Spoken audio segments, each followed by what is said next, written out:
The Byzantine Empire lasted for 1,000 years, and obviously it had quite a few rulers. Many of these rulers are pretty minor and were regarded as failures. However, of some of these short-lived emperors, some seem to stand out among the crowd. And one of the guys who does stick out to some degree is Leontius, who ruled from 695 to 698. He had a very interesting life at any rate. He went from being a general to being a usurper to then being a footstool. What does that mean and how did it happen? Let's dive in and find out. So Leontius was born in the area called Assaria, which is basically central southern Turkey in today's terms. This was an area which had been considered barbaric, although it had been clearly within Rome's borders for quite a while. It's a mountainous area.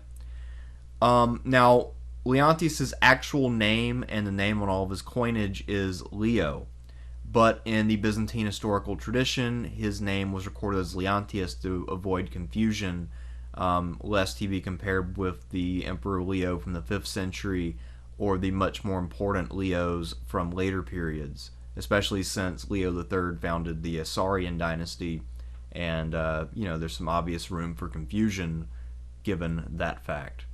Now, obviously, young Leo pursued a military career, and he was able to rise through the ranks very quickly because we know that he first rose to high rank under Constantine IV, who ruled from 668 to 685.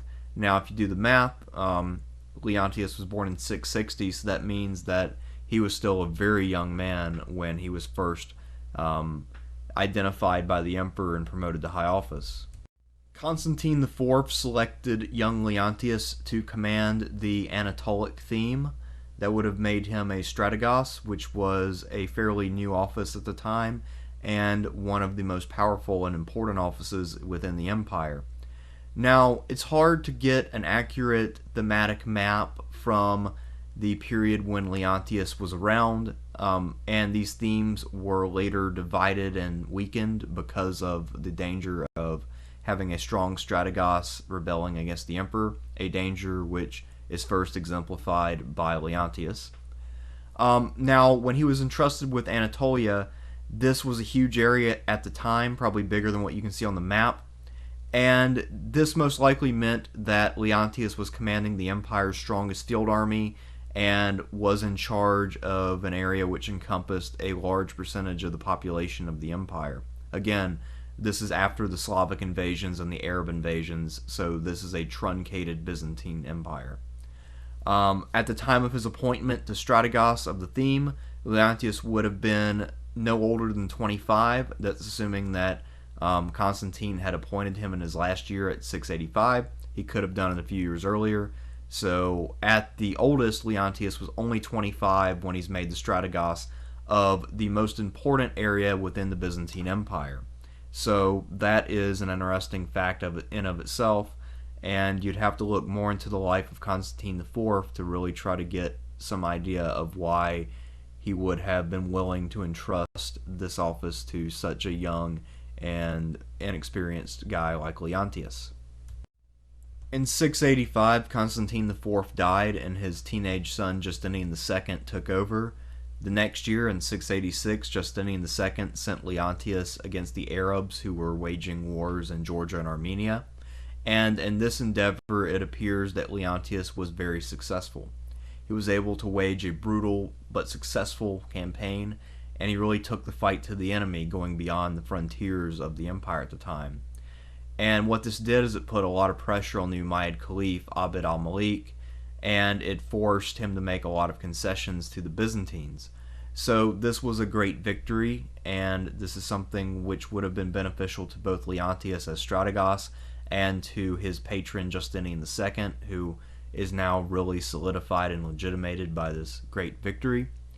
And this is pretty much the apogee of Leontius' career, probably even more so than when he's actually emperor, because this is a pretty unambiguous win, and it also showed him acting in the best interest of the empire and making the empire's situation vis-a-vis the Umayyad Caliphate better.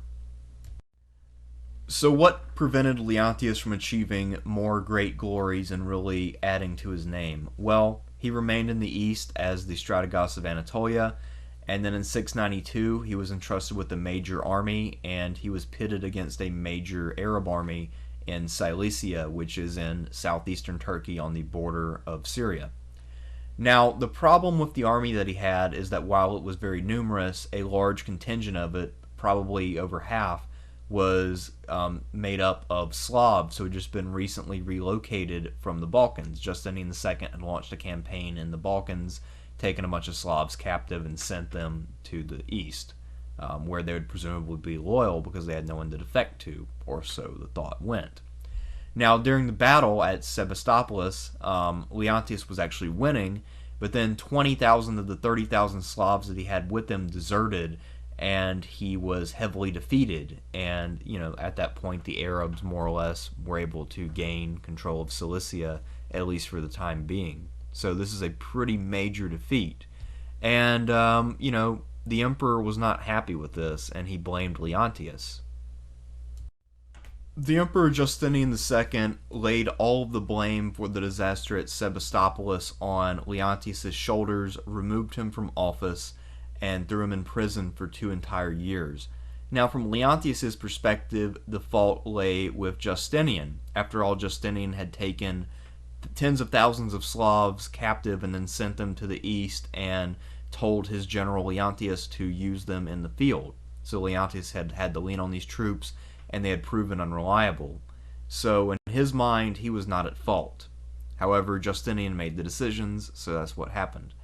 Now, in 695, for reasons that aren't entirely clear, Justinian decided that he was willing and able to return Leontius the favor, and then he gave him command of the Helladic theme, which is somewhere on the European side of things. And it's not exactly clear where. During this period, the Byzantines had only a tenuous hold on anything in the Balkans outside of Thrace itself. So this probably was a theme concentrated near Athens, which seems to have held out, or maybe around Corinth, something like that, but certainly not the entirety of Greece as is depicted on the map. This map is from quite a bit later, when the Byzantines had made a lot of progress. But at any rate, Leontius is still pretty bitter, and now he finally has power again, and he not only has that, but he has troops, money, and resources. So what will he do?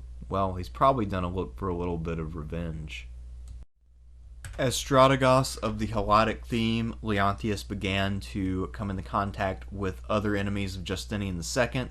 There were plenty of people who were upset with him. The circus factions were always rowdy and willing to turn on an emperor who wasn't favorable to them, so the Blue faction apparently had a grudge with Justinian, and they were willing to participate. The Patriarch was outraged with Justinian over theological matters, and then there were some other elite enemies within the city who were willing to help out. So Leontius was able to march on Constantinople and seize power from the young Justinian II. And at that time, he engaged in the novel practice of having Justinian's nose slit, which would then give him a physical imperfection and make him ineligible for office. And then he sent him into exile in the Crimea at the city of Cherson. And he thought that this was a pretty humane way of dealing with Justinian, and also preventing him from being a threat in the future. So he basically sent one potential enemy up to the Crimea to, hopefully die soon, and now he's in power in Constantinople. But just like anyone who seizes power, the most important thing is what you do after you take power, and this is where things begin to come unraveled for Leontius. So before I go on here, I need to again remind you that we're dealing with an emperor who happened to rule during the Byzantine Dark Age, and we don't know all that much about this time period. Almost everything that we know about the 7th and 8th centuries comes from sources in the 9th century. So when we're talking about motives or things like that, now we're talking about things which are hypothetical, and we're more or less engaging in guesswork based on the results. So the impression that many scholars have had is that Leontius' policy was essentially defensive, and that he was just against offensives or expanding the empire, and that it was all about consolidating the empire's resources. However, I tend to look at this more prosaically.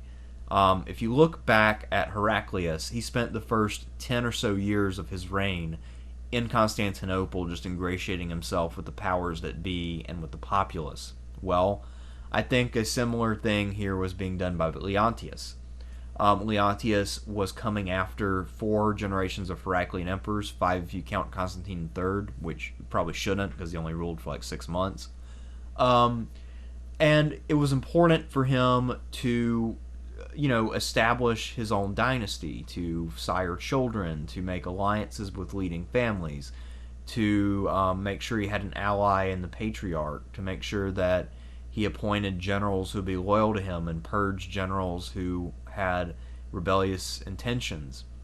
So this was a time where he really needed to be in the capital, taking care of that kind of stuff. And it's pretty likely, given his age, he was still only in his early 30s at the time, that had he managed to establish safety in the capital, he probably would have tried to venture out and win more glory. After all, we know he's a pretty decent general based on his first war. And, if you're a Byzantine emperor, then one of the best things you can do is go conquer something. That's pretty good for your legacy. But for whatever reason, he just doesn't appear to have been able to win over much fanfare. And I don't really know what the reasons are for that. I don't know whether he just didn't appeal to people, he lacked charisma, or whether he just simply was deposed before he had a chance to really win people over. It's hard to say. One problem with this whole strategy of consolidation, whether it was consolidating the empire's resources or simply trying to establish his own personal popularity and legitimacy, is that this passivity was interpreted by the Umayyad Caliph as weakness. Now remember, this is the same Caliph who had been defeated by Leontius several years before, and then had also, of course, beaten him in turn in Cilicia, in that battle at Sebastopol. So this Caliph knew that Leontius was a man of action, and he probably thought that there must be some weakness with the empire if he is holding off from resuming their rivalry. So the Caliph decided to launch a major invasion of North Africa, and the Umayyad forces were able to capture Carthage pretty quickly and easily in 697. And after that, Leontius was determined to take it back. Carthage was still controlled an area that was agriculturally rich and which provided quite a bit of wealth. Also, he was under pressure from the people who really cared about Byzantium's possessions in Italy to not let the Arabs take land adjacent to Sicily. So he sent a naval expedition in 698, but just like many naval expeditions that were sent to Africa during the course of Byzantine history, this one was a complete and total failure. When this naval expedition failed in 698, the memory of what had happened to Leontius after his failure was probably still fresh in the minds of many of the officers involved in this expedition. Eventually, the men of the expedition mutinied on the way home. They killed their commander, and then they rallied behind a sub-commander named Absamar, who was a drungary, sort of a fairly low-level general. And they decided to cast their lots in behind him, make him emperor, and in that way avoid imperial wrath or stigma for their failures. Now, the mutineers arrived at Constantinople at a time when the city was racked by plague, so morale was very low, and a superstitious-minded person could say that God was judging Leontius for the combined failure of his naval expedition and now this plague outbreak. So the gates were effectively opened pretty early. Absamar was able to come in, took the title of Tiberius III, and then he mutilated Leontius and forced him to retire into a monastery in Constantinople itself that same year in 698. So that is the end of Leontius' imperial career, but not the end of his role in history. Now, many people, after they get mutilated, die immediately or maybe even commit suicide because of depression or whatever. But Leontius didn't. He kept living, and we'll see that in 705 he's still alive and well. 705 must have been a very unpleasant surprise for Leontius, because the emperor that he had deposed back in 695 had finally come home, and he now had a Khazar army behind him. So when he came home, he took the capital. Tiberius III fled, but Leontius obviously couldn't, since he was more or less imprisoned at a monastery. So Justinian, after he then captured Tiberius III, had the two usurpers paraded through the streets together, pelted with fecal matter, and then brought into the hippodrome. So you can imagine how awkward this would have been for Leontius. So on the one hand, the guy who overthrew him is his fellow prisoner, so that's not the best company you can imagine. And Tiberius III could legitimately have beef with Leontius, because Leontius is the reason why Justinian II is not dead. So these two guys probably had quite a bit of awkward bonding time. And anyway, so afterwards, after they were pelted with stuff in the streets, they were then put on their hands and knees and forced to serve as Justinian's footstools during the races at the hippodrome. And afterwards, Tiberius III was mutilated himself by having his nose slit, and then the two men were beheaded after Justinian did the symbolic gesture of subjugation, which is where the Byzantine emperor would take his foot and sort of rub his foot on the neck of his intended victim, and that is showing that he had conquered them. So these men were symbolically humiliated, literally humiliated, by being footstools, and then beheaded. So unlike Leontius and Tiberius III, who played around by sending their opponents into exile with a slit nose, Justinian II showed that he played by a different set of rules, and that ended up costing Leontius his life. He could have just lived out his days in a monastery, but that wasn't going to happen after he betrayed Justinian II. Next time, we'll look at the career of Tiberius III, who seems like a pretty natural partner in crime and execution for Leontius. Most casual Byzantinists are well aware of Justinian II and his two reigns, but they don't really tend to pay a lot of attention to the two guys who came in between, Leontius and Tiberius III. Last night I talked about Leontius, and today we're going to look at Tiberius III and how he usurped a usurper. So let's get into Tiberius' story. The Emperor Tiberius III was born as Apsamar in the province of Pamphylia in Asia Minor. Now, he was of Germanic descent, which means that one of his ancestors was almost certainly a Byzantine soldier who was then settled in that region as part of his retirement deal, and then Apsamar was born into that family, and he followed in the family's footsteps by joining the military. Now, unlike Leontius and Justinian, who were both very young for their positions, we don't really know when Apsamar was born, so his age is a complete question mark. However, since this was an age which seems to have really favored young, vigorous rulers and generals, it's possible that Apsamar was also some guy who was well under 30 at the time when he eventually seized power. I think that it's worth doing a brief comparison between Leontius and Apsamar in terms of the highest office that they held prior to becoming emperor. So Leontius was a strategos of a theme, which means that his claim to power was pretty strong. He held the command of a large field army, and he had lots of resources at his disposal. He also had a lot of opportunities to get his name out, to win glory, etc. Now, Apsamar did not have that luxury. He was only a drungary in the Sybarite theme, which means he was on the third tier of power. So below the thema, that's the Greek word for theme, you had tormai, which are sort of smaller units of organization, and the people in charge of those would report to the strategos. And then below them, there are units within the theme, the drungoi or morai, and those terms are pretty much interchangeable. I've actually heard some people argue that morai refers specifically to infantry and drungoi refers more to cavalry. I'm not sure if that's accurate or not. Side note, while we're using these Greek terms, morai is also the term that the Spartans used to use for their infantry. Anyway, so he was relatively low ranking, and he would have only commanded one unit within a thematic army. So he was not exactly a household name, at least outside of his own theme. And he was also of the lowest, or one of the lowest possible ranks, which would allow court access. So as a drungary, you could visit Constantinople and possibly have a chance of meeting with the emperor, but most likely during any kind of ceremony you would be standing in the back and the emperor would probably barely see you or acknowledge you.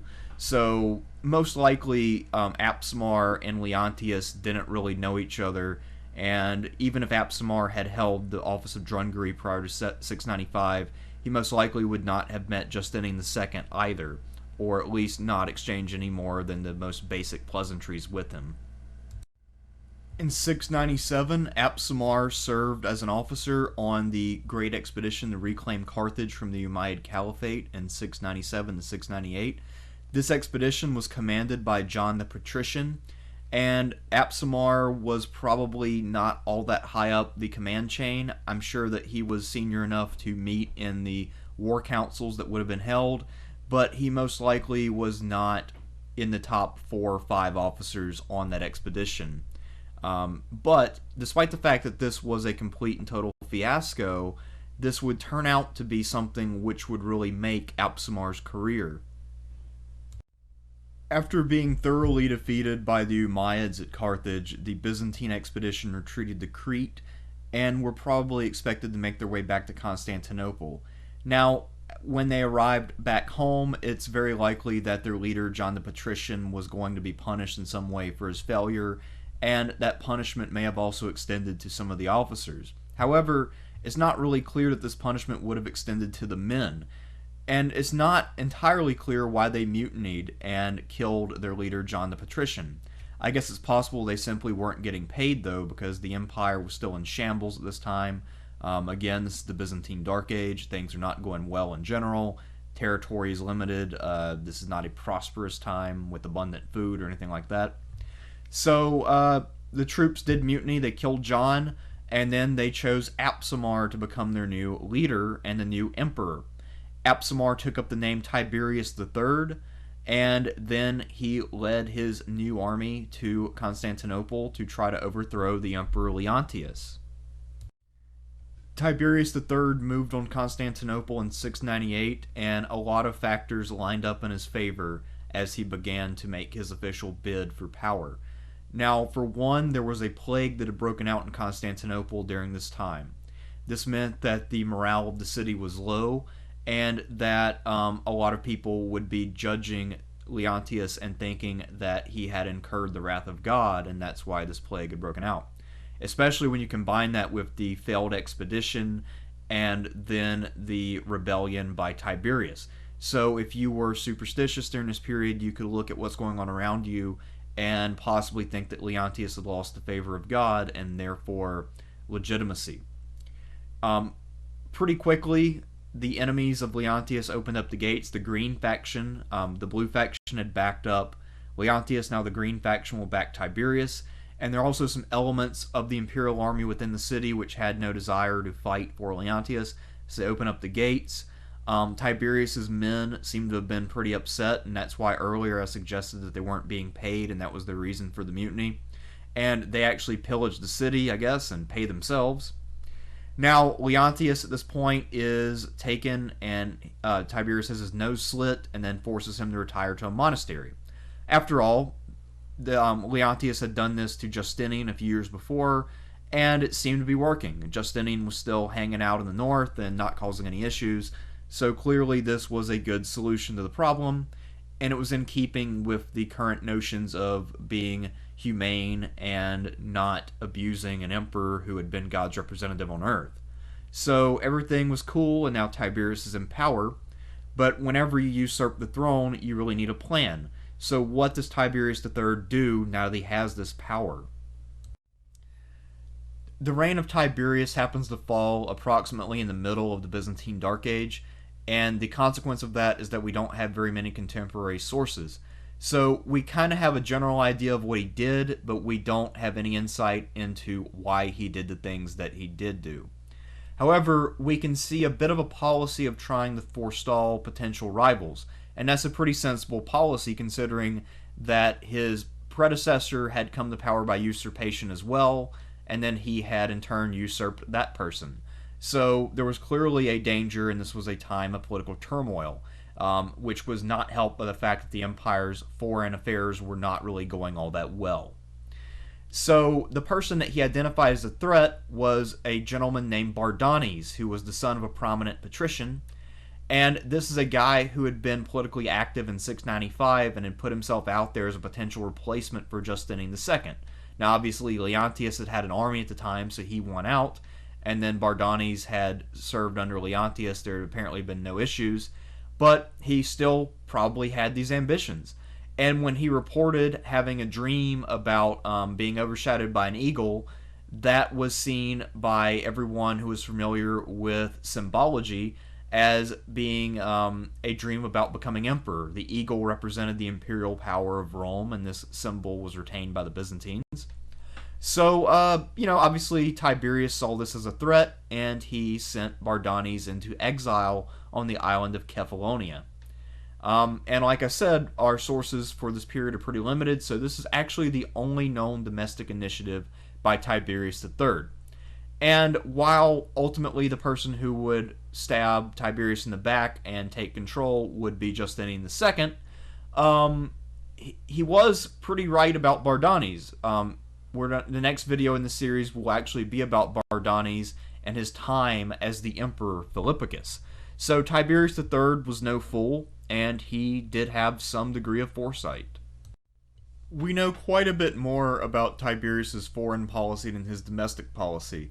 So, whereas Leontius had been focused on regaining Carthage and trying to stop the Arab invasions there, Tiberius, who had actually been on the expedition, decided that this was not a good idea. It's not really clear why he decided this.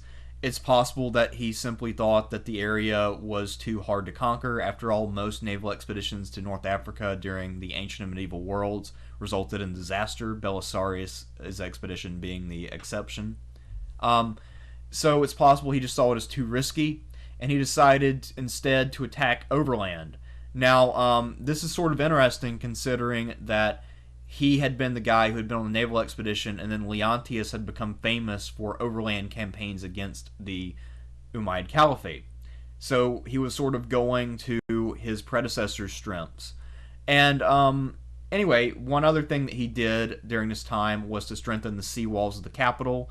The city had been attacked in the fairly recent past under Constantine IV, and he knew that there were threats from both west and east, so the sea walls of the capital would be one of the keys to holding out in the event of a siege. So when he decided to move against the Umayyads overland through Anatolia, he appointed his brother Heraclius to serve as general-in-chief, and he himself seems to have remained in Constantinople. Now, Heraclius seems to have done a pretty good job. He was successful, and he won a number of minor battles along the frontier, and he was even able to raid into Syria around the year 700 to 701 or so. Now, later, the Caliphate would regroup and launch some major attacks into Cilicia, which is basically the southeast of Turkey. And these attacks would be successfully repelled, and Heraclius was able to inflict pretty big casualties on the invaders. So far, if you would just look at the military policy for Tiberius, aside from giving up on Africa, he was entirely successful so far as we know. Arguably, the greatest legacy from Tiberius III was his work in repopulating the island of Cyprus. Now, here again are where our sources fail us. So we don't know exactly when or why Cyprus became depopulated. We do know it was still under mostly Byzantine control during this period, and we know that there was a population problem.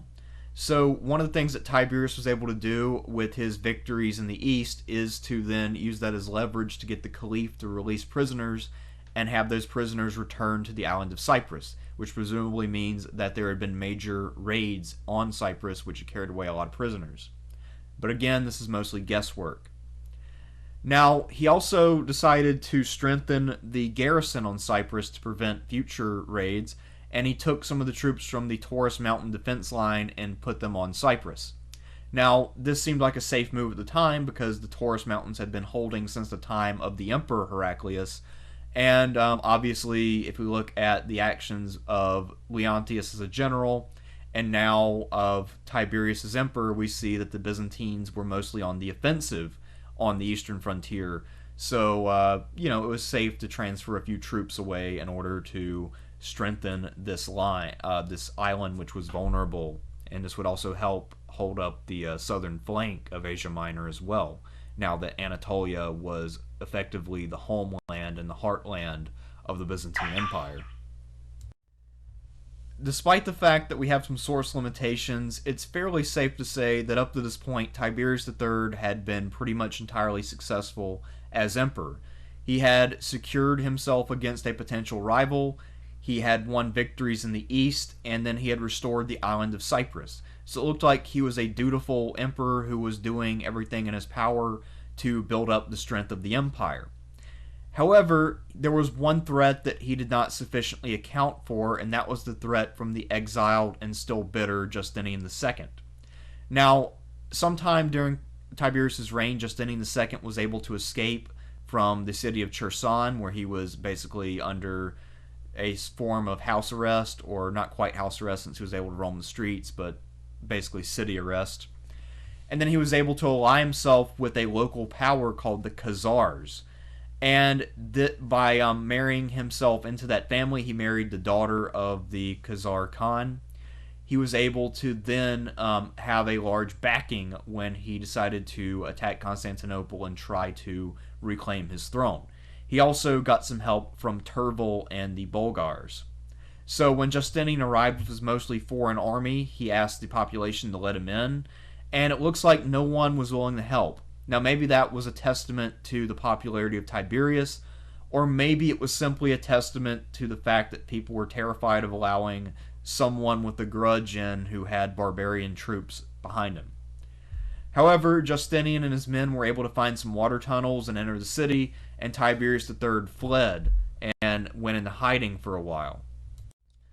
Tiberius III fled to the province of Bithynia, just on the other side of the straits from Constantinople, and he was able to elude capture for several months, but he eventually was captured, and by February of 706 he was returned to the capital. Now, he was at this point paraded through the streets with the guy he had deposed, Leontius, who was pulled out of his monastery, and the two of them were paraded through the streets, pelted with feces, and abused in various ways. Tiberius had his nose slit in the same way that Leontius and Justinian had. And then the two of them were put down as footstools for Justinian while he watched the races at the Hippodrome. Then he did the symbol of subjugation by putting his heels on the necks of Leontius and Tiberius to show that he had conquered them, and then they were beheaded. So that was the end of Tiberius. And then later on, Justinian would hunt down the key followers of Tiberius III, including his brother Heraclius and some other generals and appointees, and had them eliminated as well. Unfortunately for the Byzantine Empire, that meant eliminating some fairly effective officials. We know that Heraclius did a pretty good job in office, but of course he would have been a major threat, so arguably Justinian had no real choice in that matter. If I had to point to any major failing in Tiberius, it was that he did not take the threat of Justinian II seriously enough, and apparently in trying to win the East, he did not sufficiently garrison his own capital against attack from the west or the north. And that was really what it boiled down to. It's also possible that if he had had more support from the people of the city, that he would have been able to fend off this attack through the sewers, but it's hard to really know the details of what exactly went down or the exact level of public support that any of these guys actually had. If anything, the evidence as a whole tends to look like the public was more or less indifferent to imperial politics, and they weren't all that concerned with who was emperor, since it doesn't look like there were any popular uprisings on behalf of any of these guys, and it looks like most of them were just regarded as these distant, kind of oppressive figures who were anything but beloved. Next time in this series, we will talk about Philippicus, the same gentleman who was dealt with by Tiberius, but would ultimately come back and haunt, actually, really, and avenge Tiberius against Justinian. So, irony of ironies. Stay tuned for that. The worst and most dangerous con man is he who can convince others that he possesses the innate ability to govern, that he possesses abilities which are beyond those of the normal person, when in fact he really doesn't. He might have charisma, but that's about it. There's no substance there, it's all style. The ultimate exemplar of this kind of personality defect is the Emperor Philippicus from 711 to 713. He spent almost 20 years putting himself out there as an imperial candidate. He finally reached the throne, and then he really didn't accomplish anything. So today we're going to talk about this con man extraordinaire. Although he adopted the regnal name Philippicus, he was born as Bardanes, and he was a child of privilege. His father was a patrician named Nicephorus. Most likely, either his father or grandfather had been an Armenian refugee, as his family was a relocated Armenian family which, like many others, grew up in Western Asia Minor. Bardanes grew up in a colony at Pergamum, which means that he would have lived either in the southern portions of Opsicon or the northern portions of Thracion. I'm not really sure exactly what side of the border Pergamum would have fallen on during this period. Bardanes first appears in the pages of history in 695 when he participated in the overthrow of Justinian II. At this time, he began to drop hints that he was interested in holding the throne in his own name. The reason why he wasn't all that successful during the 690s is most likely because his primary base of support was from the Monothelite party. Now, the Monothelites were a group who were heavily composed of people whose origins were Syrian, and this is also a group which had been condemned as heretical in 681. So this is a group which is out of power and probably not numerically dominant in any way. So this is why Bardanes' early attempts at putting himself out there as a candidate weren't all that successful. I think it's safe to say that anyone with imperial ambitions whose primary support base is an out-of-power Christological faction probably doesn't really have the best political instincts. Well, Bardanes provides further evidence of his lack of political awareness when, during the reign of Tiberius III, who had just overthrown Leontius, he had a dream where he was overshadowed by an eagle, and stupidly he told this dream in public to try to make everyone aware of the fact that he was destined for imperial power. Well, Tiberius III heard about this dream, as you naturally would if a prominent nobleman and the son of a patrician went about the streets telling everyone about it, and he decided that Bardanes was a potential threat, so he exiled him to Kephallonia. When Bardanes was initially exiled, he was sent to the island of Kephallonia, which is a place that is very nice. It's a sunny island right off the coast of Turkey, so although Bardanes wouldn't be happy being in exile, no ambitious politician would, he was at least in a nice place, with beaches and sunshine. But when Justinian II returned from exile in 705 and reclaimed power, he decided that Bardanes should be sent somewhere that sucks. So he reassigned him to Cherson in the Crimea, the same place that he had been for 10 years. Now, it was from Cherson that Justinian II had launched his bid to reclaim the throne. And he should have really thought this through a bit more, but he hated Bardanes and he wanted him to go to a place which he thought was kind of a shithole. So he sent him to Cherson. Well, how would that go? So after 5 or 6 years in Cherson, Bardanes decides that the time has come for him to mount a campaign for the throne. So he takes up the imperial name Philippicus, and he allies himself with the Khazars, who are a local power in what is now southern Russia. And he also creates a revolt among the Byzantine subjects in the Crimea. Well, Justinian II recognizes the danger immediately. He himself had married a Khazar princess and used the help of the Khazars to reclaim the throne, so he sends a punitive expedition. And all this really does is antagonize the locals and put them more in Philippicus's camp. However, we can't really say with a lot of precision exactly what happened next because the sources are pretty bad for this particular chain of events. All we know is that the expedition that Justinian II sent was either defeated or it simply defected and joined Philippicus. We next know that while Justinian II was in the field anticipating an attack from another quarter, Philippicus and his men were able to seize Constantinople. They presumably were let into the city. And Justinian II, despite his best efforts, was not able to rally a support to launch a counterattack. And as his army melted away, he ended up being assassinated in 711, thus leaving Philippicus in charge of the Byzantine Empire at long last.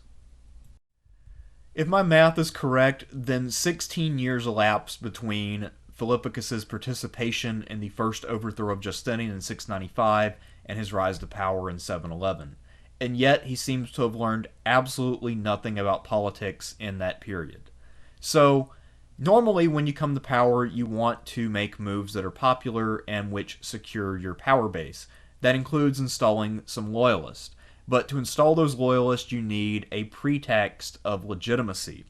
And that's something that Philippicus apparently couldn't understand. So, he immediately removes the Orthodox Patriarch Cyrus and installs John VI, who is a Monothelite loyalist. So in the long run, not a bad idea. However, you need to go through the proper channels. You can't just go out and do that when the Monothelites are still technically branded as heretics. But Philippicus, not the brightest when it comes to politics. And rather than calling a church council of his loyalists to change the church's doctrine and put him in the right, he simply decided to renounce the findings of the Sixth Ecumenical Council. Well, the Pope obviously is not happy about that, because if you know anything about the medieval popes, they're always trying to assert their authority over the patriarchs of Constantinople and the Byzantine emperors. And if you have an emperor acting tyrannically and doing things over the head of his own church, then the Pope will then see that as an opportunity to gain some cookie points with the Christian community as a whole. And predictably, the Pope just said that Philippicus was in the wrong and refused to recognize him as emperor, which further undermined his legitimacy. So, Philippicus, in his early moves, all he did was make himself unpopular and alienate most of the religious community around him. Nearly all usurpations come with unintended consequences and challenges that the usurpers did not anticipate. And for Philippicus, that challenge took the form of Tervel the Bulgar. So, back in 708, when Justinian II was in the middle of his second reign, he had lost a massive battle against Tervel, and then the two had made peace. And that peace still stood in 711, so Tervel had actually sent an army to help Justinian fight Philippicus. Well, because Philippicus had seized power and defeated Tervel's ally Justinian, this gave Tervel a reason to renew their war. So Tervel decided to invade, and he and his Bulgars pushed all the way up to the walls of Constantinople in 712, plundering as they went. And for obvious reasons, this weakened Philippicus's hold on power and made him look weak in the eyes of his new subjects. The situation in Europe was beginning to look grim, so Philippicus summoned the thematic army of Obsekion to the Balkans in order to repel the Bulgars. The problem with this move is that it opened up the Byzantine heartland of Anatolia to more Arab raids, since there were fewer troops to maintain the frontiers. And this area, the Anatolian heartland, was more or less the Byzantine heartland at this period. This is the area where Byzantium is producing the majority of its wealth and recruiting a large percentage of its troops. So allowing the civilians in this area to suffer and overstretching and overworking the troops there was not something which would endear Philippicus with this pivotal area. And in addition, the Opsikian army would not be happy about being moved from its homeland. So Philippicus has created one problem trying to solve another, and he has yet to be able to get ahead. Arguably, the biggest challenge that any new emperor faces is establishing his legitimacy and getting the various armies of his empire to recognize that legitimacy. Well, Philippicus had not been on the throne very long. He had only come to power in 711, and now we're in early 713, so less than 2 years, which really isn't enough time. And when you consider all of the bad things that had happened, including the ones that Philippicus had inflicted upon himself, you can see why he really didn't have any respect whatsoever from the army. So the Opsikian thematic army was unhappy being assigned near the capital. They wanted to go home, and they decided that the problem was not so much the Bulgars as that they had an incompetent and ineffective ruler, so they revolted in Thrace.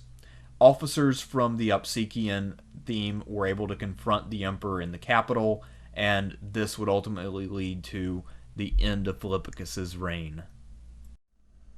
By 713, Philippicus's legitimacy had slipped to such a point that not even his bodyguards bothered to defend him. So when the officers of the Opsikian thematic army seized him in the Hippodrome, they were able to blind him without encountering any known resistance. So why then was Philippicus blinded? Well, here is one of the great ironies of Byzantine history. So Philippicus's great political rival, as we've already talked about, was Justinian II. And Justinian II had been deposed and mutilated in 695. And up to that point, a mutilation of the nose was considered enough to keep someone from exercising imperial authority, because it was kind of a symbolic mutilation which made someone too imperfect to exercise political power. Well, Justinian II decided that this tradition was stupid, and he came back and ruled for 6 years despite it. So if you really want to keep someone out of power for the rest of their life, the best way to do that is to make sure that they don't have the physical ability to rule. So what the conspirators from the Opsikian army did is they had Philippicus blinded. And apparently this procedure was pretty brutal, because he seems to have died that same year, possibly from complications or possibly from depression. It's hard to really say. And interestingly enough, whereas thematic armies tend to elevate their own generals to the purple after seizing power, in this case, the officers decided to choose Philippicus's own chief secretary, Artemius, and put him on the throne as Anastasius II, someone who is named after the famous emperor from the 5th and 6th centuries. And so died Philippicus. He won't be missed, but he's gone, and we can move on and talk about other people who are way more interesting. So it's a time for celebration. The period from 711 to 717 is often referred to as the period of the anarchy, because this was a time which saw 5 different men hold the Byzantine throne. All of 5 of these men were very different from one another, and most of them were pretty interesting. And despite the fact that he was a bureaucrat by profession, Anastasius II is as interesting as any of them. So let's look at his reign now from 713 until 715. Since Anastasius II ruled in the middle of the Byzantine Dark Ages, it should come as no surprise that we know very little about him from a biographical perspective. We don't know when he was born, where he was born, or the names of any of his family members. What we do know is that his name was originally Artemius, and that he was an imperial secretary and bureaucrat who served under the Emperor Philippicus as a senior secretary. In 713, soldiers of the Opsikian theme overthrew Philippicus and then elevated Artemius to take his place, and when he was elevated, Artemius took up the regnal name Anastasius, most likely in honor of the Emperor Anastasius I, who ruled from 491 to 518, and also originated in the bureaucracy. Perhaps the chief reason why both Roman and Byzantine soldiers typically installed their own generals as emperor when they chose to revolt is because they wanted a sure reward, and they wanted to insulate themselves from punishment for what would otherwise be an act of treason. Because if you elevate someone who is unfriendly to you, or someone who is a disciplinarian, then you always run the risk of being punished for your actions. Well, the soldiers of the Opsikian theme had this experience when they elevated Anastasius II, who had no intentions of being their puppet. So as soon as he took power, Anastasius rounded up the soldiers and officers who were responsible for deposing and blinding Philippicus and had them executed. And this was supposed to send a strong message that he was going to enforce discipline and that he wouldn't play favorites. However, one of the key consequences of this action in the end is that this created lasting resentment toward Anastasius from the soldiers of the Obsequian theme. So when he would turn to them later for their aid, this would prove to be a problem. The Emperor Philippicus had been a staunch monothelite, and he had more or less rammed his Christological views down the throat of the Eastern Church and the people of Constantinople, who seem to have been majority Orthodox, so far as I can gather. Well, if you're Anastasius II, the next step forward is pretty clear. All Anastasius had to do was uphold the findings of the Sixth Ecumenical Council, the same council that Philippicus had condemned, and the findings of this council, conveniently, condemned monothelitism as a heresy, which means that now Philippicus was officially a heretic again, and the seizure of power by Anastasius now had a justification in the minds of many of the people and elite figures of Constantinople. So this in itself lends him at least some small degree of legitimacy. One of Anastasius's other early acts was to depose Monothelite Patriarch John VI and install the Orthodox Germanus. Between these two actions, this was enough to end a short-lived schism with the papacy which had started under Philippicus. So by ending that schism and setting the ship of the church back on the course that it had been, Anastasius was able to store up a great deal of credit in the capital. The early 8th century was a time of weakness and danger for the Byzantine Empire. At this time, they were under near constant attack from their strongest neighbor, the Umayyad Caliphate. And the reign of Anastasius II was no exception to this general trend. He faced attack by both land and sea during his short reign. Umayyad forces were able to penetrate as deep as Galatia in 714. Now, Anastasius tried to negotiate, but at the same time he knew that Constantinople was vulnerable to a naval assault due to the forward operating base at Rhodes, so he also renovated the city's walls in case of a siege. He got a reprieve when the Caliph Al-Walid I died in 715, and then the initiative passed to the Byzantines on both land and sea as the Umayyads sought to install a new caliph and reestablish order.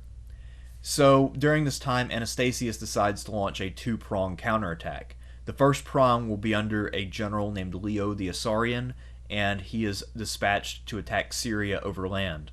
And then by sea, Anastasius wants to organize an attack on the naval stores at Rhodes, which would then remove the direct threat to the capital.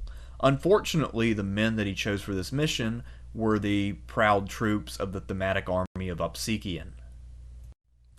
Unfortunately for the Emperor Anastasius II, his planned offensive would not come to fruition. The troops that he chose to attack Rhodes were none other than the men of the Obsequian theme, and the Obsequian troops were still pretty upset over Anastasius's perceived betrayal, so they decided rather than to go on an expedition, which might be risky, to revolt.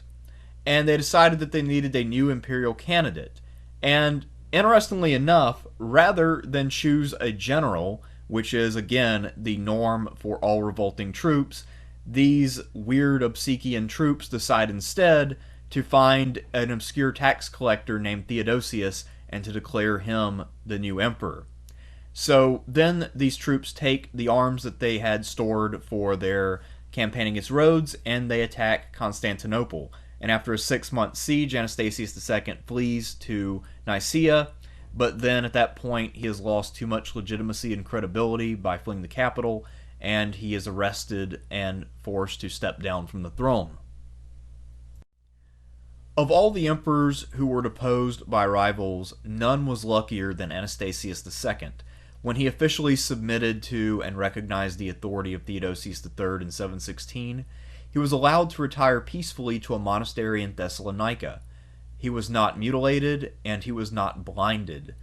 And without a doubt, the reasons are twofold. One is that Theodosius III was a fairly merciful guy, and two is that Theodosius could probably sympathize with the position of Anastasius, since both of them had been elevated, presumably against their respective wills, by the troops of the Opsikian theme.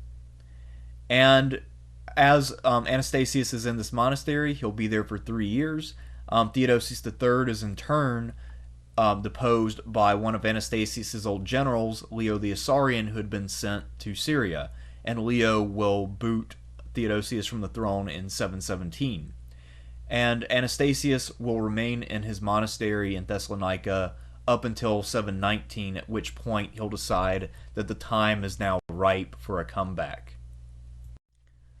It's hard to really establish the motives of any emperor, especially someone who ruled during the Byzantine Dark Age. But in the case of Anastasius II, so far as I can tell, he was someone who really didn't want power in the first place, but then once he had it, he developed a taste for it, and he decided that ruling the Byzantine Empire was his destiny. So in 719, he left the monastery, and he decided to challenge Leo III the Isaurian for the throne. He received military aid from the Bulgars, who no doubt wanted to cause a little chaos in the Byzantine world, maybe gain a few territorial concessions from a victorious Anastasius, and he was also able to cobble together some other sources of support for his cause. Anastasius and his supporters marched on Constantinople, but Leo marched out to meet them, and Anastasius was defeated and executed. And this second attempt by Anastasius to reestablish himself as emperor is fairly indicative of the state of the times. This is still a time when there's a lot of fallout from the downfall of the Heraclean dynasty, which had ended with Justinian II, and it's going to be difficult for a new dynasty to really take root. Ultimately, Leo III will be able to build on his victory over Anastasius II and go on to found a successful dynasty, the Isaurian dynasty. But that was not clear in 719, and it looked like Leo was vulnerable, so that's exactly why Anastasius decided to strike when he did. Theodosius III ruled from 715 to 717, the middle of what we call the Byzantine Dark Ages, a period for which we have very little literary evidence. And he stands out for a few reasons. One is that he had no desire for power, either to claim it in the first place or to reclaim it once he lost it. Second is that pretty much everything that he ever achieved happened after he left office. So how can that be? Also, how did he end up living so long after he was deposed from the throne? Very few people have that happen. For obvious reasons, new emperors are usually eager to eliminate their fallen foes. But in the case of Theodosius III, he genuinely had no interest in being emperor, and his successors recognized that.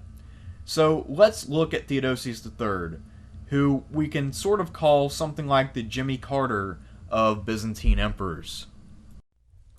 As is so often the case when it comes to Byzantine emperors who lived during the Byzantine Dark Ages, we don't know a lot about Theodosius's origins or his personal life. What we do know is that he was a tax collector in the southern part of the Opsikian theme in 717 when the Thematic army decided to make him emperor. Aside from that, all else is largely speculative.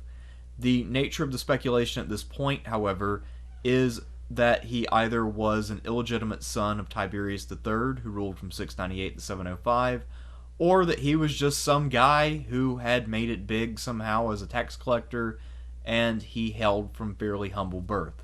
Either way, it doesn't really make a lot of difference. For whatever reason, he was selected, and he became an emperor.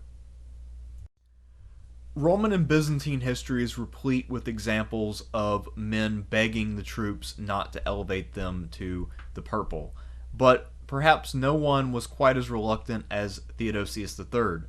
When he was chosen by the Opsikian army, he literally went and hid in a nearby forest, and the soldiers had to spend hours trying to find him. But eventually they did find him, and they were still determined that he was going to be their emperor, so they didn't give him a choice, and in May of 715, he was elevated to the purple against his will. When Theodosius and his men came knocking, Anastasius II was not eager to give up power. He too, after all, had been elevated by the men of the Opsikian theme. After 6 months, Anastasius II was forced to flee Constantinople, and it fell to Theodosius III. And this is where the patriarch Germanus proved his worth and his loyalty to the emperor who appointed him, Anastasius II. He arranged an intervention which convinced Theodosius to allow Anastasius to retire to a monastery, and all Anastasius had to do was recognize Theodosius' authority. Anastasius was neither mutilated nor blinded. So now Theodosius is on the throne, and he has a reputation for mercy, which is both a good and a bad thing. It's good in the sense that he is not seen as a bloody usurper, but it's bad in the sense that some of his enemies won't really hesitate to revolt against him, since he now has a reputation for being a bit soft. It can never be overemphasized that Theodosius III ruled during the middle of the Byzantine Dark Ages. He ruled for 15 to 16 months, and we don't really know all that much about his time in power. One thing that we do know is that he faced a major crisis when the Arabs invaded by land and sea in 716. This invasion was fairly comparable to the invasion that Anastasius II had faced just a couple years before. Now, when Theodosius looked at his options, he decided that the best approach to this problem would be to gain additional military support from the Bulgars. So he made a peace treaty with Tervel the Bulgar, which was favorable to Bulgar interest, in order to gain military aid against the Arabs. It is possible that this policy ended up hurting his legitimacy in the eyes of many of his generals, but this proved to be a wise policy in 719, when his successor was able to call upon Bulgar aid and successfully relieve the capital from a siege. Anastasius II had once ordered an invasion of Syria, which was going to be led by Leo the Isaurian. In 717, Leo the Isaurian is still the strategos of the Anatolic theme, and he is one of the most well-regarded generals in the Byzantine service. When he looks at Theodosius III, he sees an opportunity to make his own bid for power. So, in conjunction with the strategos of the Armeniac theme, he launches a revolt in early 717. And his bid for the throne is made much easier by the fact that he happened to capture Theodosius' son in the city of Nicomedia early on. So, on March 25, 717, Theodosius III abdicated in favor of Leo III once they reached an agreement where Theodosius III would be allowed to live out his life in peace and his son would be released unharmed. The circumstances by which Theodosius III left power were every bit as interesting as the circumstances by which he had been elevated to it in the first place. And his post-imperial career is also pretty interesting.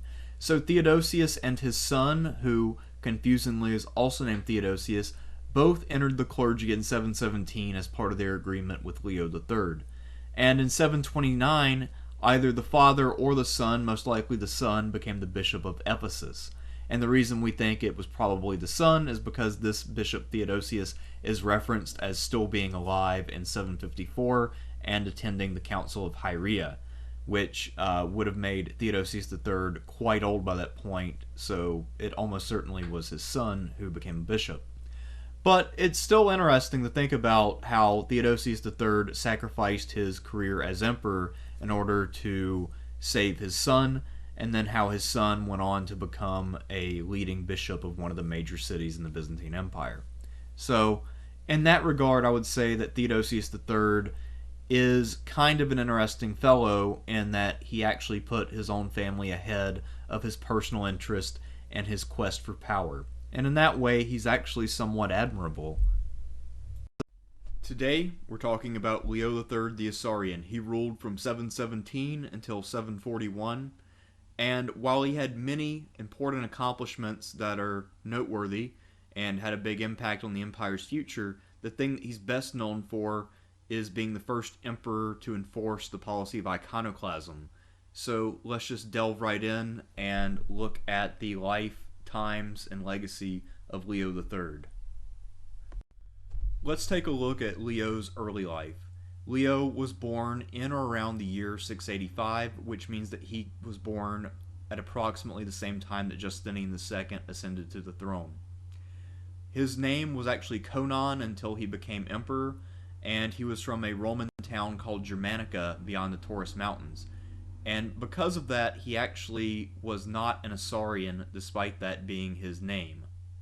I guess it is possible that at one point he had ancestors who came from Isauria and were resettled at this town of Germanica, but we simply don't know that for certain, as the sources for Leo's early life are a bit sketchy, as you might have gathered from the fact that we don't know the exact year of his birth, and 685 is more or less an estimate. Justinian II had a policy of resettling towns and populations in order to ensure greater loyalty. So when Conon was still a child, his town was relocated to a location near Mesembria in Thrace. So this must have been before 695, when Justinian II was removed from office. It looks like, however, that young Conon was someone who had a lot of connections, and that he was well educated. Because of the fact that he grew up partly in the East, it's probable that he knew Arabic. We know that later he displays great diplomatic skills when he's dealing with Easterners, so it kind of makes sense that he had learned Arabic and was familiar with a lot of the cultural assumptions of that region, and that really enabled him to understand how people there thought. While a lot of scholars assume that Leo III was kind of a rough soldier type, I happen to disagree. If we look at the complexity of his actions at various points, it's clear that he was someone who was very calculating, and it's likely that he actually came from a wealthy family, since he had a fairly sizable herd when he was a young man in 705, as we'll see later. So I think that he actually came from a wealthier background than most people assume, and that his formal education was probably quite good. Also, the name Conon is actually a Greek name, so I know John Julius Norwick said something about Leo may have spoken Arabic better than Greek, but I really doubt that, given the fact that his name was a Greek name. It appears that Conon was an ambitious young man, and that further reinforces my belief that he was someone who was well educated and from a prominent family. In 705, at the age of about 20, young Conon rode out and met Justinian II, as Justinian was making his bid to reclaim the throne. Justinian II, if you'll recall, was marching with his Bulgar allies, and they were about to attack Constantinople and overthrow Tiberius II. Now, young Conon offered Justinian 500 sheep in his support, and Justinian accepted it.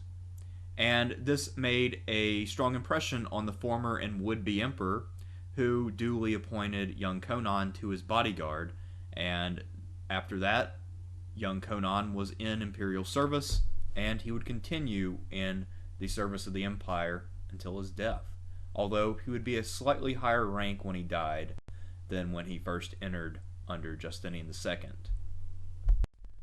Conon first achieved public fame when Justinian II sent him to the east as his ambassador at large, and Conon's job was to meet with the various peoples of the region, the Armenians, the Alans, and others, in order to construct a coalition to help the Byzantines defend their frontier against the Umayyad Caliphate.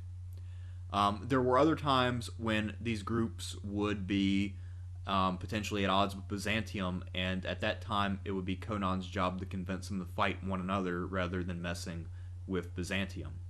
And it looks like he was pretty successful in this job, and that he was an adept diplomat, which is kind of interesting when we think about how autocratic he was later in his reign. In 711, Conon's old mentor Justinian II was overthrown, and that inaugurated another period of civil wars. By 715, there was yet another emperor who had replaced Justinian's usurper named Anastasius II, and he appointed Conon to serve as strategos of Anatolikon, which is one of the most important of the themes at this time, since it was right on the border and had one of the largest thematic armies. So despite the fact that his original mentor and patron was dead, Conon kept getting promoted, and he was now in favor with the Emperor Anastasius II. So this meant that he now held a pivotal command, and he was one of the most powerful men in the empire, a position that he put to good use. Conan didn't have long to settle into his new command before he was faced with a great challenge. In early 716, two large Arab forces under the Caliph's brother Maslama and General Suleiman invaded Anatolikon. I'm not really sure exactly what Maslama's army was aiming to do, but Suleiman was tasked with capturing Amorium, which was the thematic capital. Unfortunately, we don't know very many details of this invasion. The account of it comes from Theophanes the Confessor, and he is very biased against all things Leo III and all things iconoclast. But it does seem that in some way, after an entire year's campaigning where Suleiman was unable to capture Amorium, that Leo convinced the two generals to depart, or else maybe they just ran out of supplies and had to go home. It's not exactly clear how and why the campaign terminated, but it is clear that there was really no decision that had been made and that there were no decisive engagements during this invasion. Whenever you have primary source accounts that are at best ambiguous and at worst almost incomprehensible, you get lots of weird interpretations from modern scholars. And John Julius Norwick has one of the defense of Anatolikon, which pretty much qualifies as a conspiracy theory. So Norwick's idea is that Leo actually promised to be a friend to the Arabs, and that he played the two commanders masterfully, that he made them a lot of false promises and induced them to invade and attack the capital a year later. So, in Norwick's mind, it makes sense to want your enemies to attack your capital city. It's kind of a bit of a stretch. His evidence that he wants to use is that when Suleiman and his men were outside of Amorium, they shouted, "Hail the Emperor," and in Theophanes' account they say Leo, but at this time it would actually be Conan, since he had not taken the name Leo quite yet. The problem, though, is that the sources, and in this case the source, Theophanes the Confessor, is hostile to Leo because Leo was an iconoclast. And he would want to cast any level of aspersion or doubt on Leo that he could, and having him appear to be in any way in league with the Arabs would be one way to do that. However, another good reason why Suleiman might have had his men shout this is not because they had reached an agreement, but rather simply because he wanted to spread dissension with that hail. Because whenever a general was hailed by troops, and whenever there was talk of him becoming an emperor, this would make the sitting emperor nervous, and it could cause a civil war. In fact, this leads to the execution and dismissal of generals quite a bit. So if you're a general and your troops hail you, then regardless of your own ambitions, a lot of times your best bet is to just seize the throne. That might be the best way to secure your own life. That had been a problem throughout Roman history, by the way. So that could have been what Suleiman was trying to do, and in fact, it may be the opposite. Maybe the rise to power of Leo III was actually the master plan of Suleiman. And maybe the Arabs are actually taking advantage of the civil war that they helped to foment by giving this hail. At any rate, it's hard to really say, and the evidence is a bit ambiguous, but it is more or less completely open to interpretation on this point. At some point during 716, while he wasn't too tied down fighting the two Arab armies in his territory, Conan found the time to make an alliance with Artabasdes, the strategos of the Armeniacan theme, and the two of them formed an alliance. Artabasdes was induced to agree to this because Conan offered him his daughter's hand in marriage and a high position of power in the new government. So the two strategoi marched together, and they managed to win a victory over imperial forces under Prince Theodosius at Nicomedia. By this time, a new emperor named Theodosius III had come to the throne, and he was fairly unhappy with the fact that he had been elevated to the status of emperor against his will. So, what ends up happening is that there are negotiations for a month or two, And the gist of these negotiations is that Theodosius III is fine with leaving office so long as his safety and the safety of his son are guaranteed. Leo agrees to those terms, and the two Theodosii retire to become priest. The son actually becomes a bishop at one point. And that's the end of that civil war, and also the end of the 20 Years' Anarchy, which began with Justinian II's accession.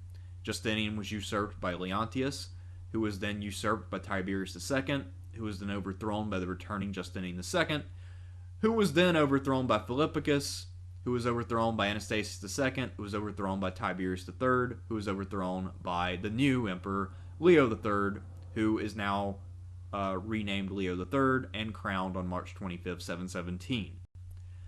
Now stability is finally back, and Leo's dynasty will last for a little while, so this is a new era. So in 717, Conon had become Leo, and he presided over the Byzantine Empire. So what did that empire consist of in 717? Well, thankfully we have a map that someone made which shows what the empire held at that time. The exarchate that existed in Italy was relatively strong, even if it was divided, but the Byzantines had ships, so it was defensible. They still held Sicily, Sardinia, and Corsica. The hold on the Balkans and in Greece was a bit tenuous, and the process of really reconquering that region was in its early stages.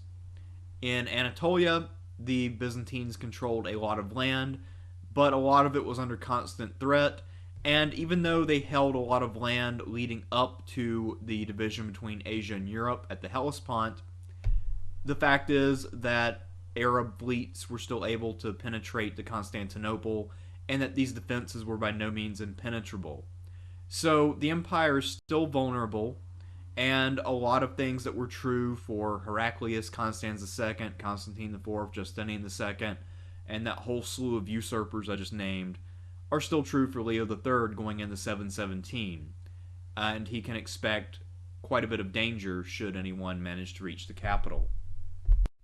It would appear that Leo had unfinished business with Muslama and Suleiman. In the summer of 717, another massive Arab invasion occurred, and this time the commanding duo was attacking by land and sea, and their target was Constantinople, where their old enemy Leo was now emperor.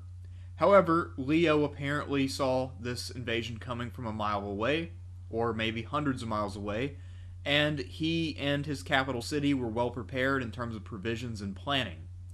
So the Arabs threw a massive fleet into this conflict.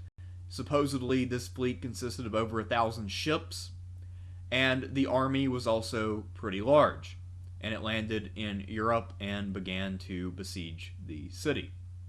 However, things quickly went south for the Arab invaders. The basic calculus of naval warfare that Greek fire had created was still the same. It was really impossible for the Arabs to really mount a seaborne assault of the city because Greek fire was too dangerous for their wooden vessels. Now, granted, you can kind of negate the effects of fire weapons by using vinegar-soaked tarps and things, but because Greek fire sticks to things kind of like napalm, it's not all that effective, and the Arabs were not really able to get close enough. It also looks like, from incidental details that we'll talk about later, that the Arab fleet also wasn't able to find a good harbor, and that their ships became waterlogged over the course of the siege. One thing that happened that was unexpected was that the winter of 717 to 718 was unexpectedly brutal. And this winter led to cold casualties, famine, disease, and cannibalism in the Arab camp. The report is that not only did Arab soldiers eat their dead brethren, but they would mix the human flesh with cakes made out of human shit. So conditions in the camp got pretty dire.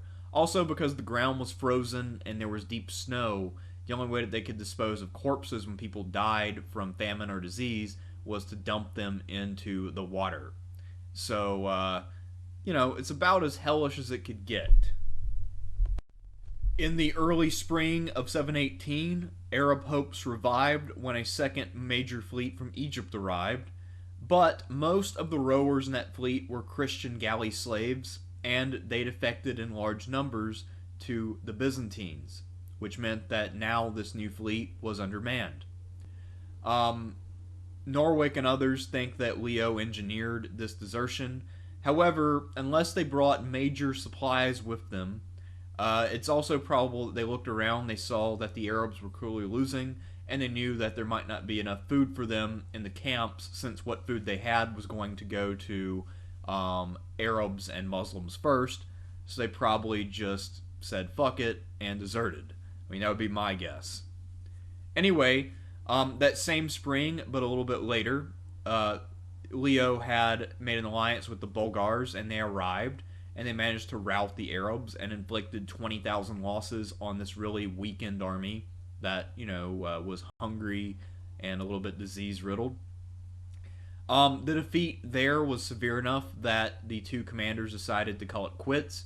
Maslama led his battered army all the way back to Syria, so he crossed back over into Asia Minor and marched through Byzantine territory back to his own lands, which suggests to me that he still had a fairly sizable force since he wasn't intercepted and destroyed. Of the Arab fleet, and I assume that this refers to the first fleet, not the second fleet, only 5 out of the original armada were able to return to their home ports because so many of them were unseaworthy, and there was also a big storm that blew up as they were on their way home. This was a decisive victory, and never again would the caliphate, whether Umayyad or Abbasid, lay siege to Constantinople. So that meant that Leo III, who was only about maybe 32 or 33 years old, was now a historical figure, and he had won one of the greatest victories and one of the most lasting victories in Byzantine history. While Theodosius III would never rise up again and was content being a civilian, his predecessor, the usurper Anastasius II, was not content to live in retirement. Now, Anastasius II, if you'll recall, had ruled from 713 to 715 until he had been overthrown by the unwilling Theodosius III and then allowed to retire to a monastery in Thessalonica. Apparently, for him, going from imperial life to living as a monk was not very suitable. So he rose up in 719 with help from the Bulgars, who apparently now had changed their minds about Leo, and he marched with his supporters on Constantinople, but he was intercepted and defeated by Leo, and then he was captured and executed. So, despite the fact that Leo had become a national hero by defending the capital, this sort of general sense of anarchy and the throne being up for grabs was still in the air. So this sort of shows you the extent of the crisis that Leo inherited. And presumably once he put down Anastasius, this showed that he was there to stay and that he was not another transient passing in the night, that he was going to be emperor until death did him part. In addition to being a diplomat and soldier, Leo III was also a reformer and a masterful administrator. So in 726, Leo issued the Ecloga, and this is a series of legal changes to imperial law, which mostly made Byzantium a better place. The key feature of the Ecloga is that serfs are elevated to freeholding peasants, and the themes that we think of in better recorded times will be themes where the average citizen there is a freeholding peasant rather than a large landowner. So this will be a fairly major change to the legal status of citizens and to the nature of citizenship in the empire. To sugarcoat this major blow to major landowners, Leo did end an unpopular practice of requiring tax payment ahead of time, which was something that elite landowners had been complaining about for a while. He also made some judicial reforms, including making execution the preferred method of dealing with ex-emperors rather than mutilation. Originally, mutilation had been implemented because it was seen as more merciful, but Leo III had worked for a guy who had been mutilated and come back anyway, so he knew that it didn't work and that it just really inconvenienced someone. I imagine Justinian II probably had a little bit of labored breathing because of his mutilation, and I imagine some of them went worse than others. Mutilation would come back later, by the way, but it'll be gone for a while. Now, this legislation was not popular with the clergy and nobles, supposedly, although our source for this is Theophanes the Confessor in terms of the reception for these laws. And I imagine the noble part he's right about, because, why would they want to lose their control over the locals? As for it being unpopular with the clergy, I don't really know why they would have a strong opinion on this, given that this doesn't affect them very much. But presumably this would have been wildly popular with the people. This would be the equivalent of when the Russian czars freed the serfs. This is something that the vast majority of the people in the empire would have benefited from and would have applauded. Scholarly debates are largely predicated upon what the sources do and don't tell us. And because Theophanes the Confessor is our main source for Leo III's reign, and Theophanes was deeply religious, most of what we know about Leo is about his involvement in the iconoclast controversy. Therefore, scholars, when they think of Leo III, they think of iconoclasm first and foremost, and a lot of scholars probably aren't even aware of things like the Ecloga or Leo's involvement in a lot of the other things I've talked about, because iconoclasm casts such a long shadow over everything else he did, at least in the scholarship and in a lot of the sources, in terms of the amount of coverage that it gets. So before we get into iconoclasm as a whole, I would first like to take a look at what Leo's religious views might have actually been. And again, this is speculative. But because so much ink has been spilt on it, I feel like we have to talk about it in detail, even though I actually find this issue less interesting than the other stuff that we've already talked about.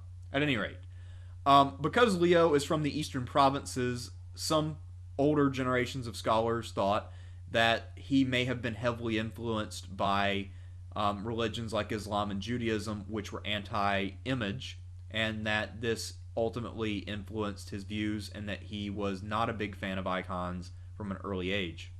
However, in 717 and 718, when the siege of Constantinople was going on, Leo freely allowed the use of icons as morale boosters.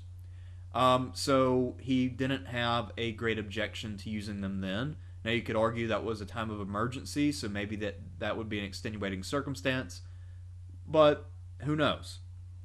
Later, when Leo passed the Ecloga, and he did other things, well, the way he implemented iconoclasm being the chief example, Leo made it clear that he was someone who was totally comfortable acting by fiat, and that he didn't give a damn what other people thought of what he did. He thought he knew best, and everyone else needed to listen. He clearly saw it as the emperor's duty to set people straight and tell people what's what. Now, another assumption that some scholars have made about Leo and his religious views is that he's not as committed to issues of doctrine and Christology as most Byzantine rulers.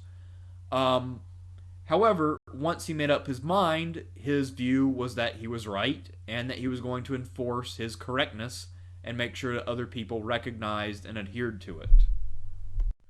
So what are the origins of the iconoclast movement? Well, it appears probable that there were Christians who had issues with icons from an early date. After all, the second commandment could easily be interpreted as being against the use of icons. The main argument that people use for the origin of this is that there were prominent Jews and Muslims who had some influence on Byzantine thinking, and that over time they began to have an effect on the Christians that they interacted with.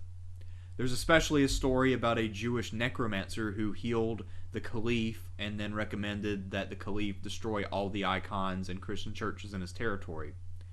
So there were people actively advocating and trying to persuade Christians that icons were bad.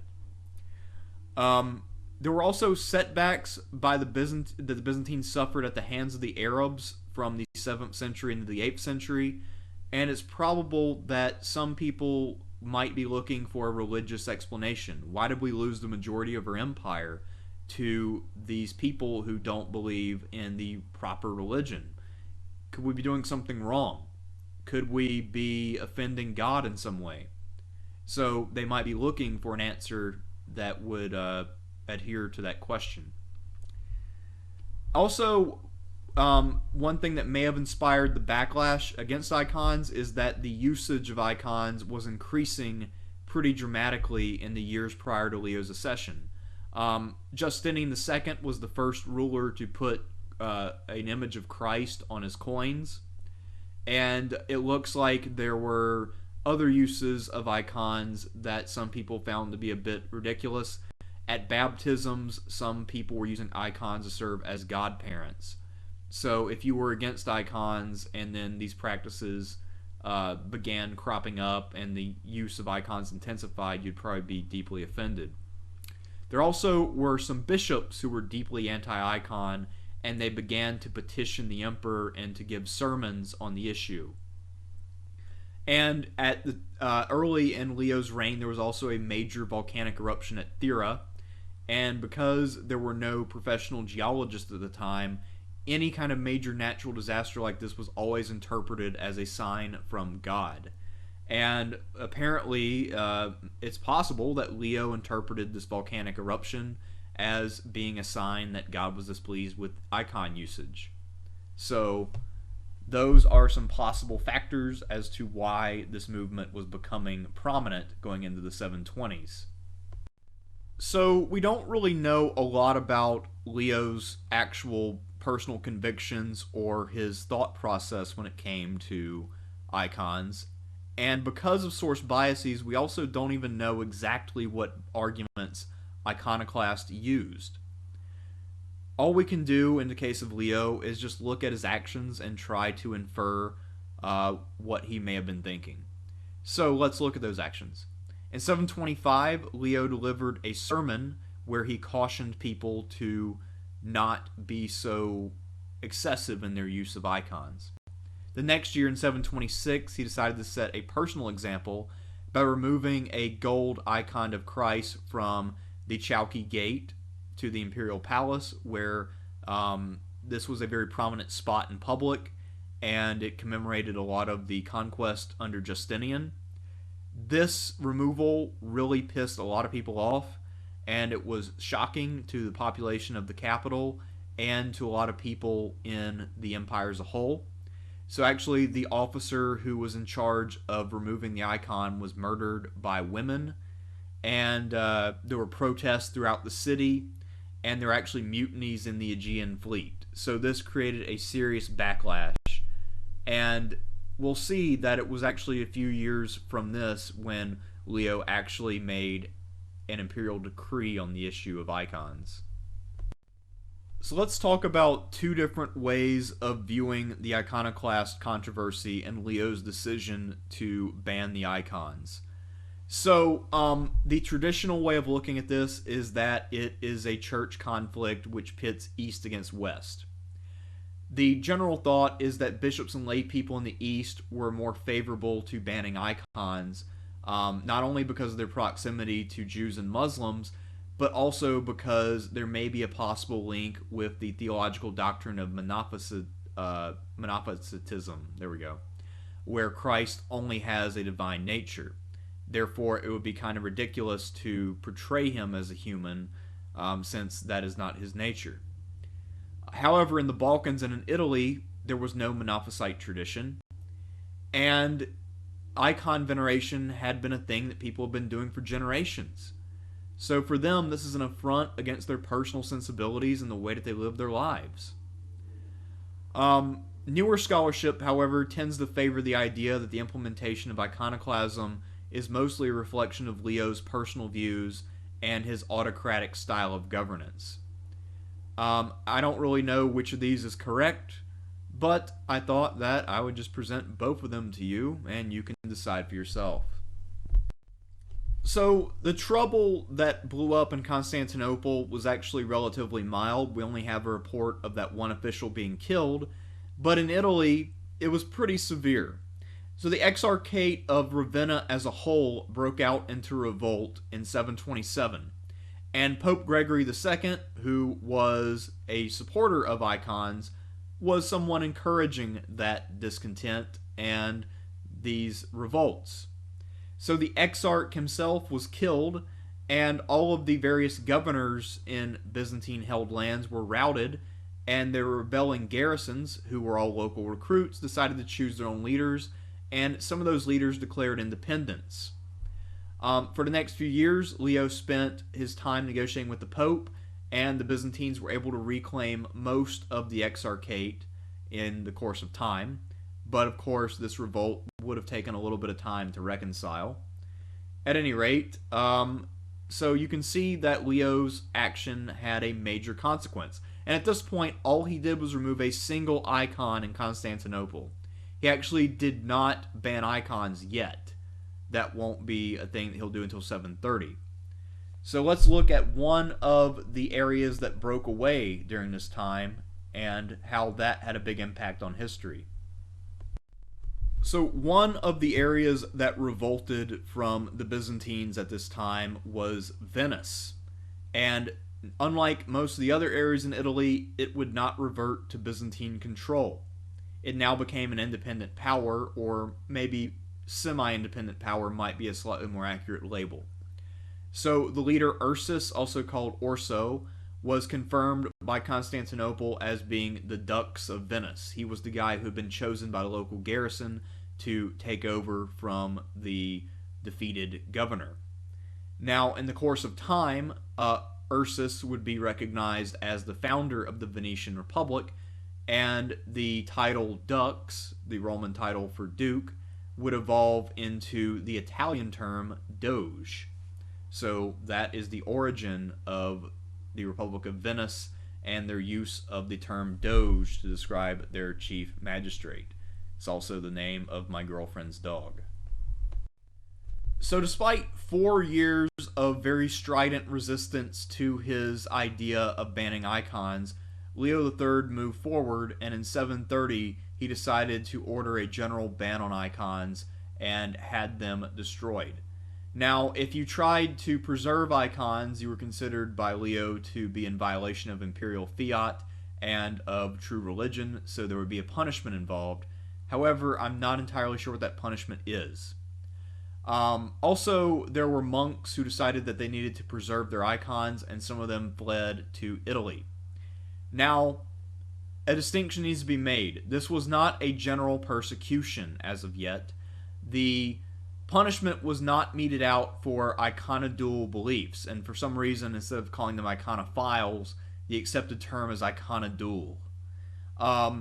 The laws are simply against the icons themselves and the practice of using icons, so belief was actually spared.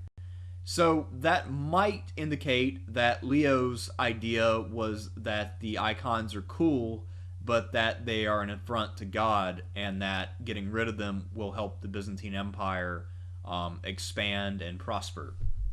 But again, I'm just kind of speculating there. I don't really know exactly what he was thinking when he did this. It seems like a pretty bold move and something that could get him another potential usurper. So after the official imperial edict banning icons, Pope Gregory II began writing letters to Leo and denounced his policy, and Leo III decided to make a throwback to Constans II, and he dispatched a ship full of men who were ordered to arrest the Pope and bring him back to Constantinople, but their ship was unable to cross the Adriatic due to some issues, and by the time that a Byzantine force was able to land in Italy, Gregory II was dead. So that plan didn't really work out, and he wasn't able to pull a Constans II at the end of the day. When Pope Gregory II died, the Vatican elected Pope Gregory III, and he held not only the same name but the same views when it came to icons. So the new pope also defended icons, and essentially Leo III had gained nothing by his accession. In fact, Gregory III went further than his predecessor. He actually held a council and then ordered excommunication for anyone who destroyed icons. So Leo III gave up on his plan to arrest the Pope, and instead he decided to use his authority to shift various bishoprics in Italy and the Balkans from Rome's control to Constantinople's. And this would start a process of divergence between the Eastern and Western churches, and this was just one of the many steps that ultimately helped bring about the schism that will occur later on. So Gregory III and his council were in approximately 731 or so, and we really don't know what Leo III did during the 730s. We have very little evidence for his activities during that time because Theophanes the Confessor is the major source, and his interest in Leo III is in his iconoclasm, and then he was eager to get past Leo to his son Constantine V, who was an even bigger iconoclast, so he could rant and rave about Constantine. So because of that, we don't really know much about this big chunk of Leo's reign.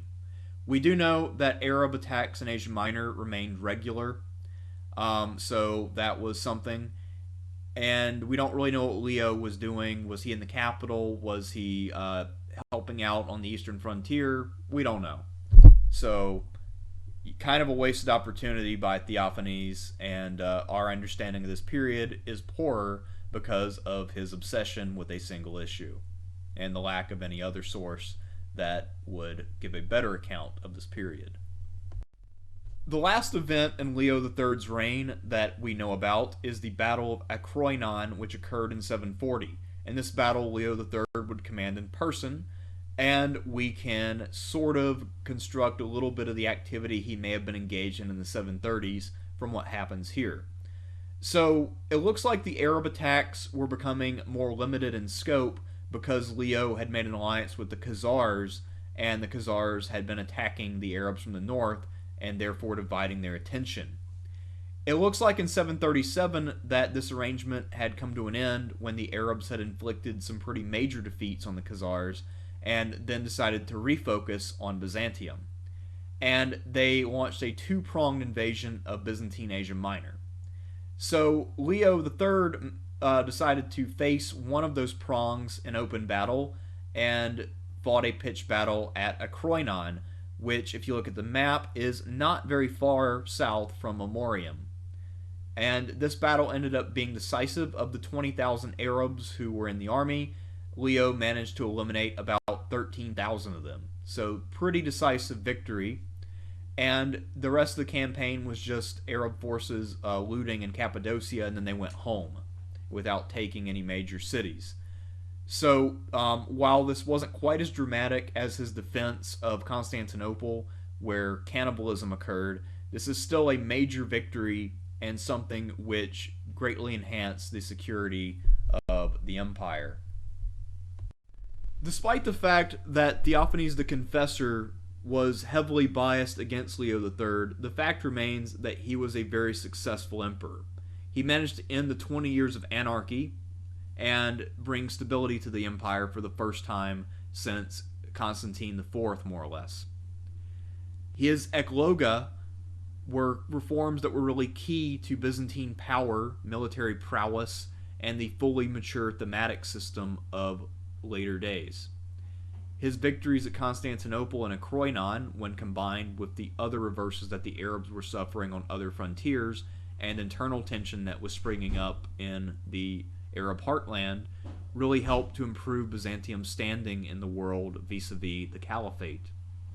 Now, the downside to Leo's legacy is that he inaugurated the iconoclast controversy, and that this will rage on in one form or another until 843, and will, in some ways, lead to at least one usurpation.